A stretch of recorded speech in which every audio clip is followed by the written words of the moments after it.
Welcome back to the show, everybody. Thank you for tuning in. Coming back to listen to all our ramblings. All I really heard was blah, blah, blah. I'm a nerd. That's all I heard. Hey, don't be a Debbie Downer.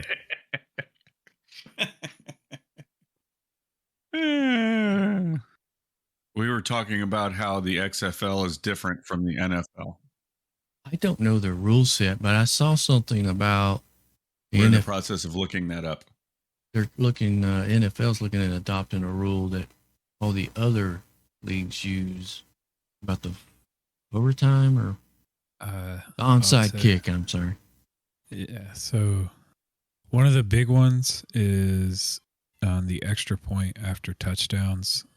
Teams have the option to go for a single point from the 2-yard line, 2 points from the 5-yard line, or 3 points from the 10-yard line. And extra point kicks are not a part of the XFL rulebook. Oh, so they have to run it. They're not allowed to kick an extra point. Right. They're running a play. Are touchdowns still worth 6? I think so. Okay. Fumbles. This one's, it's a good rule. But most people probably wouldn't even know this was a rule. But anyways, so in the NFL or college level, if you're a running back or a ball carrier, you fumble the ball and it exits out of the end zone, then it's a touchback and the other team takes possession at their own 20. Not a safety? No, it's not a safety. It's only if it would be a safety if you were on your going into your fumbled out of your own end zone, but I'm talking about fumbling into the other team's end zone where you would score. So XFL differs in that the team that fumbled would retain possession of the ball from the spot of the fumble. So if you fumble on the 1-inch line, you retain. You get the ball at the 1-inch line, and if it's a first down, it's a first down. Yeah. Kickoffs are different. How are kids? So it doesn't sound like kickers play. Is there still field goals? You still kick a field goal? I'm not sure. So kickoffs, you know how normally they run down the field at each other? Yeah. All right. So the kicker still is kicking the ball from a distance. However, the players are only lining up about 5 yards apart on the opposite end of the field. And then you have a guy who's receiving the ball 5 to 10 yards apart at 5 yards. So that's to increase player safety. So you don't get the full on collisions. You don't get a head of steam up and just blindside somebody. Yeah. Onside kicks are a thing still. That's not a bad idea, though. If you had that rule particular to the point where you can't kick it out of the end zone and you kick from the 50, you know what I mean? You got them bunched up. Yeah. Okay, so no onside kicks. If you want to try and maintain possession of the ball or whatever, you take a play from your own 25-yard line, and it's a single play you get a 4th down and 15. So basically you get it at the 25, you got to get to the 40-yard line to maintain possession. So you would have to give up no matter where you were at. If you were on your opponent's 5-yard line, you would have to go back to your 25-yard line and give up field position in order to try and get another first down. No. This is just specifically an onside kick situation after a score. Oh, gotcha. So instead of the onside kick, squib, you can try and get a 15-yard play in. Yeah. Overtime, if the game is tied at the end of regulation, overtime will consist of alternating attempts from the opponent's 5-yard line. God, that sucks. That's terrible. Each team will have a single down to reach the end zone to score 2 points. After each team has had an opportunity for 3 such attempts, the winner will be determined based on the team who has the most points. If the game remains tied after those 3 points, then the alternating downs will be repeated sudden death style until a winner is determined. Take a shot, baby. I say, yeah, you should. You should walk them out. Take a shot. Start at the 20 and walk them out. 20, 30, 40, 50 until somebody misses. That's funny. I've seen where so college has adopted apparently the batter's box and in baseball, the timer. Yeah. And a kid was waiting. He was watching the pitcher. I think it was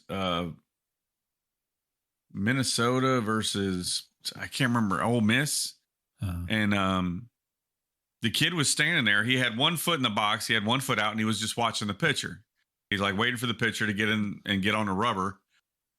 The pitcher steps in. So he steps in, taps the bat. He steps up like that, and fucking goes, nope, you're out. And then that was it. I was like, what the fuck just happened? I was like, the pitcher just stepped on the fucking rubber. Yeah. But I guess they're both on the same timer or something. And he was like a half a second too late. And they said, nope, forget it. You're out. I was like, this is bullshit. I don't like this. I don't like this at all. To me, that just, I understand a timer, but you need to play it loosey goosey with that. If he's getting in the box, let him pitch. It's not like he's trying to avoid it. Yeah. Well, the way I look at it is, if you're going to put a pitch clock up there, then just let it be a pitch clock. Yeah. Yeah. Who cares if he's in the box? The pitch is coming if you don't get time. If you're not in there, then you're fucked. Now that would work. Yeah. I like it like banana ball anyway. Fucking ready pitch, bitch. Here it comes. Yeah. That's kind of like Lyle's Tater say it, just, the 45-second clock up. I don't even think it's that long. How long is the clock? 25, 30 seconds. Yeah. Because you got to have a little bit of time that the batter is sitting there lollygagging, trying to buy time for the bullpen to warm up. I'm down with that. I understand all that, but it's getting out of hand. They're trying to, I saw a lot of the tweets and stuff where people were saying, why is baseball making all these rules to try and get people who don't watch baseball to like baseball? When all the people that are watching it are like, it's fucking fine the way it is. Leave it the fuck alone. Yeah. I mean, there's some things I think that could be cut out, but those things wouldn't affect the game itself. You're not changing the flow of the game. You're just speeding it up by cutting other dumb shit out. Because they still have TV timeouts, correct, in baseball? They don't continue the game? No, it's a TV timeout. They eliminate the TV timeout if you need to shorten up the air time. You know what I mean? To me, the problem with it right now in the beginning is when this is only a problem right now. Once the players get used to it and they're brought up playing like that, it's not going to be an issue anymore. They're just mainly going to stay in the box. But these kids have grown up playing ball where the coach is like, step out, step out, step out, take your time, step out. We've always told them, hey, don't step in there until you're ready. Yeah. And now they're like, nope, get the fuck in there because here it comes. So it's going to take some adjustment, I think. Maybe a year or two of adjustment at least.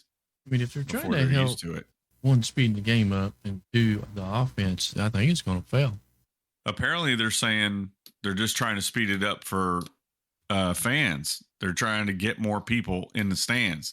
They're saying the game's too slow. The people that don't watch it, the people that they're interviewing and the people that they're asking are people that don't like baseball anyway. It's too slow, it's too this. So they're trying to modify the game to bring new people in. You're losing the people that love pure baseball. They need to change their ad schedule to minimize the effect of that TV time. I don't think that's it. I think the people that don't like baseball are like, why is he stepping out? Why did it fucking takes too long for him to pitch? That's what they're pitching about. That's why they came up with the pitch clock. That's the game. Exactly. But that's the whole point I was trying to make right now is the fact that they're trying to modify the game for the people that don't like it. It's like people that don't like stock cars. Yeah. They like open wheel cars. That's their preference. Well, right now, I'm not sure if the MLB is still up there in the top three, but the three top grossing sports leagues, college football, NFL, MLB, I think is up there.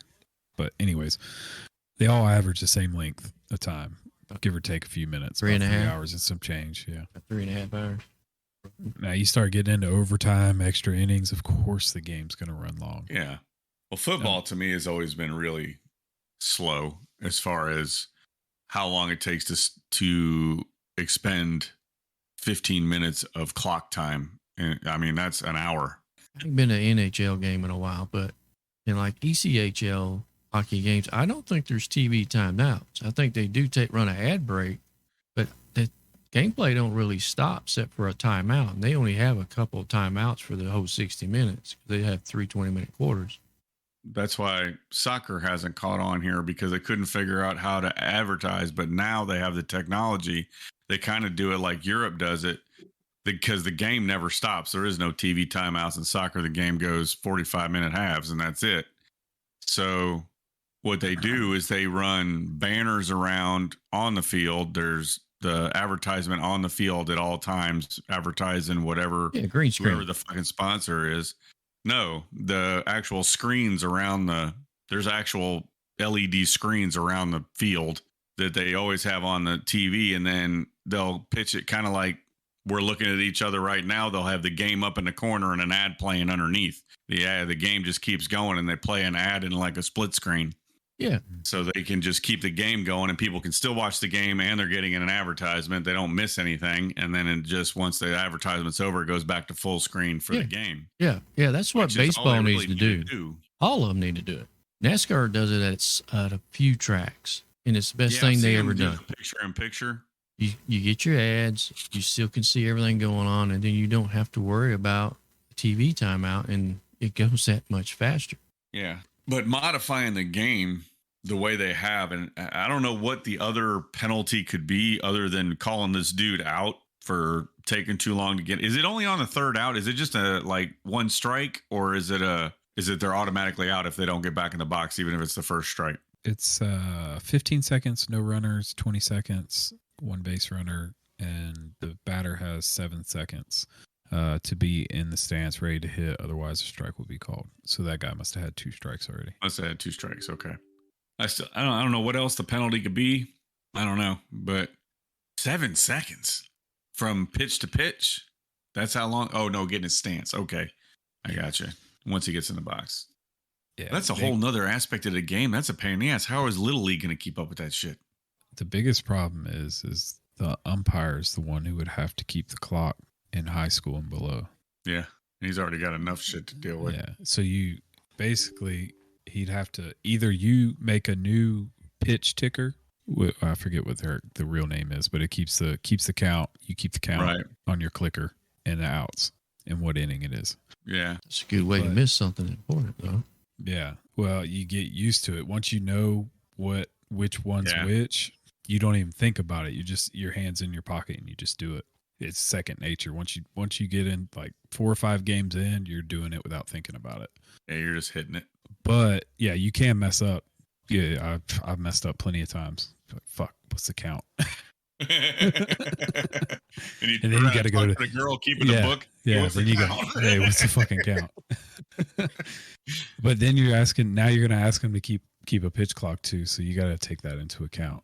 So I haven't watched a game yet this year. In the MLB, is that timer visible is it on the scoreboard, or is that just in the ump's head? No, I saw it on an LED screen behind home plate. Now, I don't know if that was green screened on there or if it was actually there. Like a play clock? Yeah. Yeah, I'm curious to see. I'm so happy baseball's back. I want to start watching again, but I need to get some games this year. Bally Sports filed for bankruptcy. So I heard that. What's that mean for the Braves? I can't ever watch them anyways. I don't have fucking Bally Sports. Wait a minute. What? You got to either subscribe to them or your cable provider has to have it. Like, yeah. And I use YouTube TV. They don't have it. Put them back on the TED, baby. I'm telling you. A lot of times it's on TNT, but I always watched on. I just watch the highlights the next day, usually on YouTube if I can't catch the game. Yeah. But Hulu, I've watched. It seems like they're always on Hulu. This year's going to be messed up because of the World Baseball Classic. There was a kid, I was talking about that today. I guess there was some kid who was pitching in that World Baseball Classic, and I don't know his name, but he's not signed by anybody. And he struck out, just for argument's sake, we'll say he struck out 4 professional baseball players, and the Rangers picked him up. I was like, that's fucking great. This kid, he's an unknown. I mean, he's probably going to go to AAA ball for a while or whatever, but apparently the Rangers signed his ass. He put on quite a show already in World Baseball, and they were like, fucking sign that kid. They'll probably give him a shot, like single A, and let him work his Yeah. way up, just like anybody else. Yeah, I don't know what they're if the Braves again. I can't watch them. I'm not changing TV providers again. I'm happy with what I got, but Yeah, I'm not changing either. But with that rule that we're just talking about, I'm wondering how did we're talking about they really need to start this from the younger age to get it, but still even the professional baseball players, what did they do to get them in the swing? I mean, they just tell, all right, you gotta have to fucking hurry up, just make sure you're in a box, or because I mean a lot of these guys had some routines that took a minute to get in the box, and they're like, you're Yeah. gonna have to cut that shit out, and I it's like, would've- well, it's fucking knee jerk. It's automatic for them. It's just habit. It's like, fuck, I gotta get in the box. yeah, I would imagine for them the clock is probably on the big board, which is usually in the outfield. Yeah, but I bet you batting averages go down this season. Oh, it's gonna be bad. Yeah, because they're not. You've played your whole not life ready. with a routine, going into the box, getting set, getting your position with the bat, digging in, and the clock's already expired. yeah. Not just routine. Some of that is Timing. What do you? Not that's not what I'm thinking. What is it, Smitty? The voodoo man shit. Yeah, superstition. Superstition. That's the word I'm looking for. Yeah, there are a lot because a lot of baseball players are very superstitious. Like in what was it, Major League? He was talking about it. I got a guy who hasn't washed his jock in 5 years because he thinks flies are lucky. Well, not just that. Baseball is the sport that is ran by unwritten rules. Yeah, agreed. Like not stepping on the foul line, walking off the field. And I'm not sure about this, but I don't think it's going to be as bad for the pitchers as it is for the hitters. I think you see, just like you see batting averages go down, I think you're going to see innings pitched go down. You think so? Yeah. Yeah, because they're hurrying up. They don't really get a whole lot of rest time in there anymore. Yeah. So they're going to get sore quicker. Unless you're end up throwing less pitches per inning. Because the guy's not hitting. Yeah, because they're not hitting. Yeah, I can see that. I can see the pitcher having big advantage with it. Yeah, well, this was definitely a game changer regardless. This does change the game. Like John Rocker would never be able to do the pitch clock. He took forever. Yeah, that dude licked his hat like 5 times before he pitched the ball. He was licking everything, apparently. Yeah, licked his hat, ate some dirt, checked the wind. But I mean, there's like a riot. Are they even going to have time to turn around and hit the rosin bag? I guess you better be quick. Yeah. They can't touch their foreign substances. Right. To me, the biggest thing is what I said before is knowing when that clock starts after, like I said, a throwdown, a stolen base. When does it, whatever, like give me a new ball. Yeah. If he gets ready and he's like, hey, give me a new ball, when does it start over? Because that would, if I was a catcher or if I'm a manager, I'd be telling my catcher, if you don't think he's ready, ask for a new fucking ball or fucking call time or fucking, I don't know, do something. Yeah. If they can even call time like that anymore. Right. So the 3 rule changes they implemented were just the pitch timer, the bigger bases, and the rules on limits on defensive shifts for this year. I don't know. It's a different game now. I don't know. I'm really curious to see what the result is at the end of this season with fans. What are people going to say? True fans of the game already. You know what I mean? Not bringing people in, but what are we going to think at the end of the season? Was it worth it? Does it suck? You know what I mean? Yeah. But again, most people who watch baseball or go to baseball games do it because they like the game. Yeah, already the way it is. Yeah, the way it is. Yeah. I've been watching a lot of Smitty, you'd like this. You'd probably like this YouTube channel. It's called F&G Academy. It's a couple of Green Berets, and they break down war films, and they have some other stuff on there. Yeah, it's pretty interesting stuff. Yeah, I'd probably watch. I've been watching here recently because I watch shows that I know the wife doesn't want to watch. I watch those shows before she gets home. So like when I get home, I put on. We have Paramount Plus, so I binged FBI. I watched like the whole series of FBI up till now. Yeah. And then now I just started watching. I'm like 5 or 6 episodes deep into SEAL Team. With that shit's so cheesy, but it's good. I'll watch it. I was a little perturbed because I was looking up different war movies, and Rotten Tomatoes had a top 100 list. Okay. Yeah, go check that out. war movies or yeah. Go check that out. It is a heaping pile of garbage. Oh, A yeah. lot of those review things are very opinionated. I know I love cheese, so Yeah, cheesier the better. It's just I just throw it out there. I'm like, yeah, this is fucking. It's cheesy. funny I think most of the people I talk to feel the same way as I do. So when people say something's critically acclaimed, I'm usually like, I'm not gonna like it. If none of it's that's real stuff. Yeah, I'm like, that's not gonna be for me. I want to see. I want the made up corny stuff. Yeah, I want shit that can't happen. If I want to see real life, I'll watch the fucking news. Well, not anymore, but I want to see shit that can't happen. Just fucking plink them off like James Bond. I'm like, fuck yeah. And then they'll shoot at him with automatic weapons. Can't hit a goddamn broadside of a barn. Well, that was one of the guys' things he was saying. He was talking about how a lot of war movies, they have like the hero, just the guy goes into God mode and he's just tearing shit up, killing everybody. Yeah, he just wills his way through an army of 400 Taliban. He got mowed down 4 fucking clicks back. He'd have been done. So they were the one I was watching earlier. They were breaking down Lone Survivor, and the guy was like, "Is that Mark Wahlberg?" Yeah. Okay. And the guy was like, "This is pretty accurate, like the whole movie." And he said, in his opinion, it was probably one of the best war movies ever made. But everything from start to finish, he was like, they did a really good job with it. Well, no fucking shit, because half the actors in there were actual operators. Yeah, like a good bit. I'm like, Marcus Luttrell's in the movie.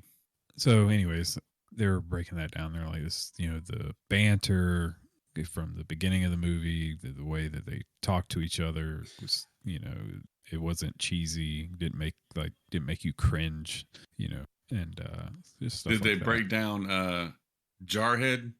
I don't know. They might have. I've only probably 10 videos in. Jarhead was tough to watch. Well, yeah, because that's exactly what you went through. So Jarhead was. Well, I was never I'm not a combat veteran or anything. Well, but I'm talking about up to that point. But yeah, Jarhead, watching them and the way they treated each other in that movie, I was like, yeah, that's how we fucked with each other. Because I knew some guys that were combat veterans. And obviously, when I was in, we were not far. We were 45 minutes from Camp Lejeune. So we used to run into those guys all the time, different guys, and partied with them on occasion. So guys that spent time in country and did some fucked up shit and heard stories. But watching that movie, I was like, I can imagine that was pretty spot on. There was no real satire or anything like that. It was just pretty much straightforward, in your face. Yeah. People getting fucked up. Because did you ever see Jarhead? Yeah, I've seen it. So that whole thing where they were getting ready to snipe somebody and then didn't do it.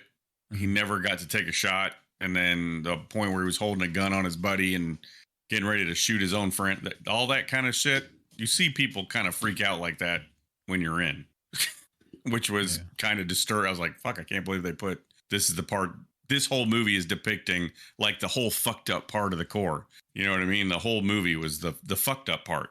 Yeah. Not the fun part and the accolades and the getting to come, all that. It was just straight all fucked up parts.